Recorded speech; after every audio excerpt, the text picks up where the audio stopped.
Hello guys, সবাই কেমন আছেন? আশা করি সবাই ভালো আছেন। আবারও নতুন একটা ভিডিও নিয়ে আসলাম।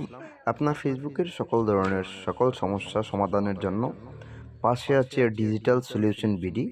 অবশ্যই যদি ভিডিওটা ভালো লাগে তাহলে অবশ্যই লাইক কমেন্ট করে পাশে থাকবেন। আমরা আজকে দেখব কিভাবে পেজে অটোমেশন মেসেজ সেট করা যায়। আপনার পেজে যখন কেউ মেসেজ দিবে তখন অটো রিপ্লাই আসবে। সেটা কিভাবে সেট করা যায় সেটাই আমরা দেখব। স্ক্রিনে দেখতে পারতেছেন আমি ডিজিটাল সলিউশন বিডিতে একটা আইডি দিয়ে হাই মেসেজ পাঠিয়েছি, অটো একটি রিপ্লাই চলে আসছে। তো সেটা কিভাবে সেট করতে হয় সেটাই আমরা দেখব। অবশ্যই ভিডিওর শুরু থেকে শেষ পর্যন্ত দেখবেন, নয়তো কিছু বুঝবেন না। আমরা চলে যাব প্লে স্টোরিতে গিয়ে সার্চ মারবো।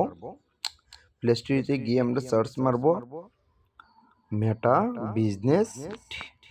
এটা লেখা সার্চ মারবো। সার্চ মারলে আমার অবশ্যই ইনস্টল করা আছে, ডাউনলোড করা আসলে আপনারা ডাউনলোড করে নেবেন।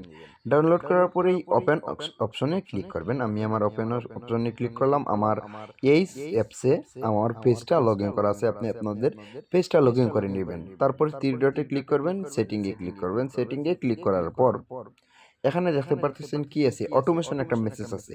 এই অটোমেশন মেসেজে ক্লিক করবেন, তারপর কি ইনস্ট্যান্ট রিপ্লাই এখানে ক্লিক করবেন। এখানে ক্লিক করার পর দেখতেই পাচ্ছেন মেসেজ। এখানে আমি শর্ট করে একটা মেসেজ লিখেছি। আপনি আপনার ইচ্ছে মতো সাজিয়ে গুছিয়ে একটা মেসেজ আপনি লিখতে পারেন। এখানে যখন আপনি যা লিখবেন সেটাই কি হবে, রিপ্লাই হবে। যখন আপনার পেজে কেউ মেসেজ দিবে তখন আপনি অফলাইনে থাকলেও রিপ্লাই, অটো একটা রিপ্লাই চলে যাবে।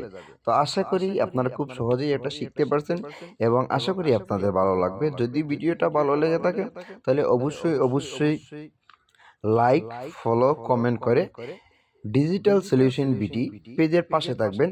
আবারও বলছি, আপনাদের সকল ধরনের সকল সমস্যার সমাধানের জন্য আপনাদের পাশে সবসময় আসে ডিজিটাল সলিউশন বিটি। ধন্যবাদ সবাইকে।